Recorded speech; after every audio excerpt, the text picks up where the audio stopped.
मोदी सरकार वैसे तो 50 साल तक सत्ता में बने रहने का दावा करती है। बीजेपी के नेता बड़े बड़े दावे करते हैं, लेकिन चुनाव से पहले आए एक तूफान से घबरा गए और सत्ता से उखड़ने का डर उन्हें सता रहा है। जी हां, बीजेपी तूफान से डर गई है और किसी नुकसान से बचने के लिए ज्योतिषियों की सलाह ले रही है।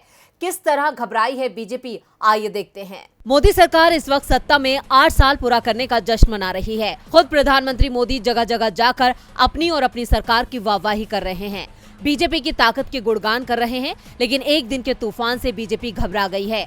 आप जानते हैं कि बीते सोमवार को दिल्ली एनसीआर में काफी तेज आंधी तूफान आया था और इससे काफी तबाही भी हुई। कई बड़े बड़े पेड़ उखड़ गए।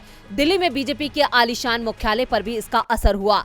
आंधी से बीजेपी कार्यालय को काफी नुकसान हुआ, जिससे कई बीजेपी नेता चिंता में पड़ गए हैं और खबर यह है कि वो ज्योतिषियों के पास पहुंच गए।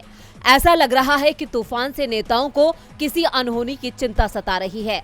हालांकि कुछ नेताओं ने खुद को ये कहकर दिलासा देने की कोशिश की कि बारिश का होना शुभ संकेत है, लेकिन तूफान से घबराए कुछ नेता ये जानने के लिए ज्योतिषियों के पास पहुंचे कि तूफान में कोई अशुभ संकेत तो नहीं है। वैसे प्राकृतिक घटनाओं को वैज्ञानिक नजरिए से देखने और समझने की जरूरत होती है।